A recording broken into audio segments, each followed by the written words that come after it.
Well, welcome to the 700 Club, and thanks so much for joining with us. The nation's report card clearly shows public education is failing America's students. Across the country, children are falling behind in the classroom, especially in math and reading. The worst grades go to the state of Virginia, and the pandemic is not all to blame. As Brody Carter reports, education officials are scrambling to find solutions. Teachers, parents, students, and taxpayers have not been told the truth about student performance. More than 20 years of educational gains have been wiped out across the country since 2017, which indicates the COVID lockdown isn't the only culprit. These national statistics regularly track math and reading comprehension among 4th and 8th grade in a measurement often called the nation's report card. We will hold ourselves and our schools accountable. I'm directing the Board of Education to overhaul our broken school accreditation system. The numbers show Virginia has hit the hardest, boasting the nation's lowest reading standard along with the lowest proficiency in testing. The state ties Maryland with the largest decline in 4th grade math since 2017 and the largest decline for 4th grade reading. Our Black and our Hispanic students across subject areas and across grade levels are far behind their peers. While the head of the organization releasing the numbers called them the clearest picture yet of the impacts of the coronavirus pandemic on learning, Governor Youngkin also blames previous administrations due to declining numbers well before the pandemic. Seeing a remarkable decrease in student test scores of this size, it's actually very unusual. Jonathan Butcher with the Heritage Foundation says special interest groups and school unions that fought to close schools should also clearly bear responsibility. Those districts that showed the biggest drops, places like Chicago, places like Philadelphia, where the unions actively kept teachers out of the classroom, I just think it really shows poorly on those special interest groups and how they put their own interests ahead of students. States like Virginia will depend on federal dollars to help fix the broken system. Roughly $150 billion in COVID relief money remains unspent. Now schools are scrambling to figure out how to turn those dollars into better test scores. They could spend it on direct support to families to access tutoring. They could spend it on extending the school year for students who need it. Regardless of who's to blame for America's declining classrooms, educators say it's time for everyone to roll up their sleeves and get to work. We need to come together as a country around public education.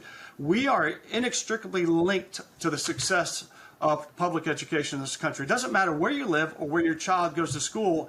We're only as good as the poorest performing school. While the data doesn't show a clear connection between back-to-school policies and academic performance, Butcher points out private and Catholic schools were able to maintain stable test scores compared to schools that shut their doors during COVID. Brody Carter, CBN News.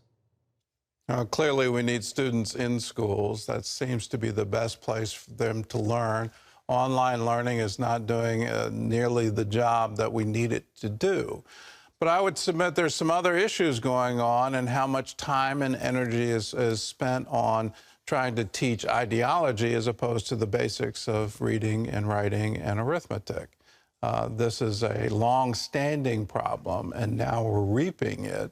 That if these declines started well before the pandemic, and that's the assertion that it really started years ago, well, there are other things other than children aren't in classrooms that are contributing to it.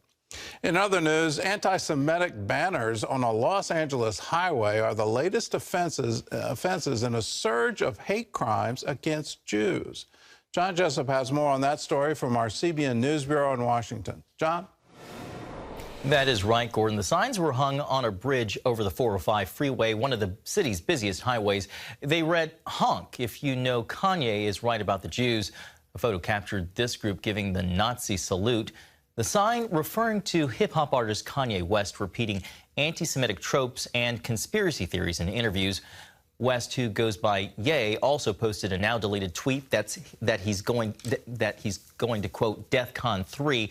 Not long after the banner went up, leaflets blaming the Jewish people for COVID appeared in parts of Beverly Hills. All this as anti-Semitism is increasing in America. Incidents hit an all-time high in 2021 with more than 2,700 cases of assault, harassment, and vandalism, a 34% increase from 2020.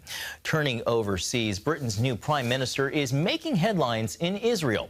The Times of Israel quoting Rishi Sunak 2 months ago, saying Jerusalem is indisputably the historic capital of Israel. He's also pledged to support a bill in Parliament opposing the global boycott, divestment, and sanctions movement aimed at isolating the Jewish state. Sunak officially became prime minister today after meeting with King Charles. He's the first Hindu and the first person of color to lead the British government. Well, here at home, the Department of Justice has charged 13 people with criminal activity on behalf of China. Some of those charged are members of China's security and intelligence agencies. The DOJ claims they allegedly tried to unlawfully exert influence in the United States for the Chinese government. The cases include trying to forcibly repatriate a Chinese national, attempts to recruit people in the United States to act as agents for the People's Republic of China, and interfering in a criminal prosecution of a global telecom company, which officials did not name.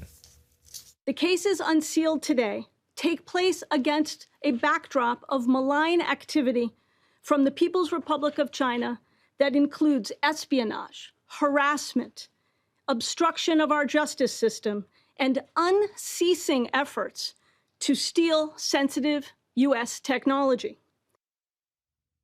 2 suspects have been arrested. Now to the growing chaos at the southern border. The latest data shows the number of people detained crossing illegally hit 2.3 million people in the last 12 months. That's a new one-year record. CBN's Tara Mergener has the latest from South Texas.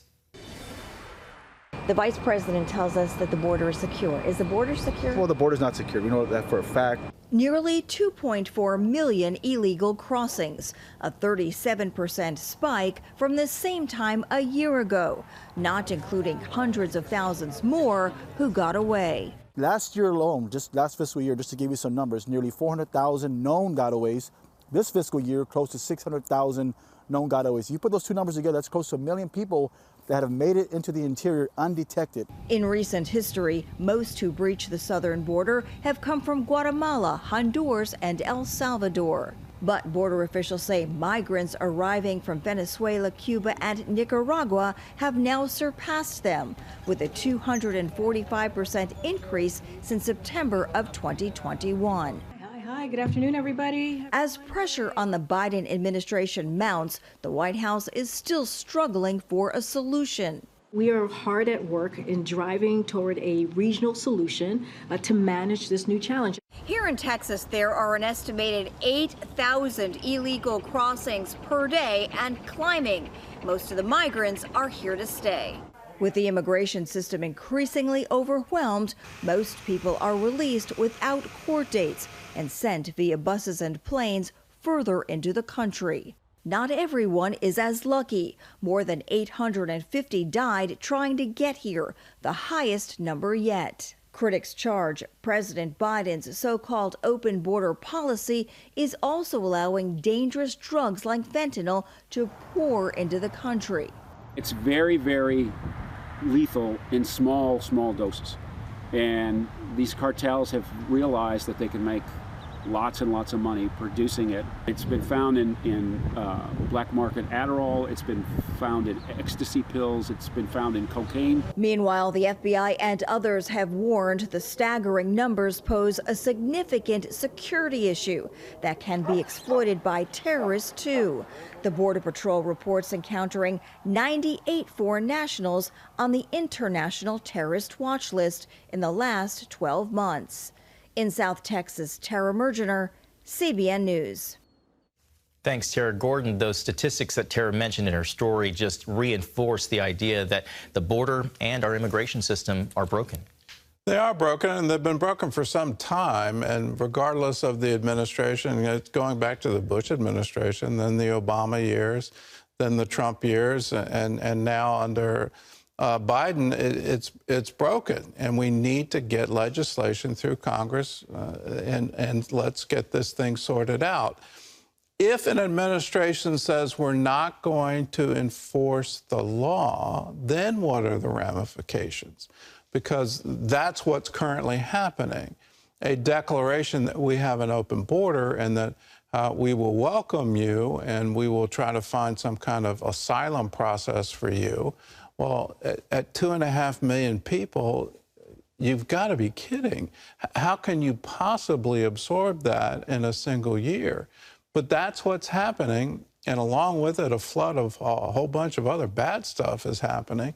I don't understand it. I don't understand it politically. I don't understand it economically. I don't understand how it's going to affect the social services. And we're seeing these southern states like Texas say, well, okay, if you're not going to act, well, we'll export the problem to you, and you get to taste firsthand what it's like to try to deal with the sheer numbers of these people. There should be outrage across the nation. If you can't enforce your border, are you still a viable nation? That's an open question, but I'm not seeing really any politician take it on and take it on to the full extent that it needs to.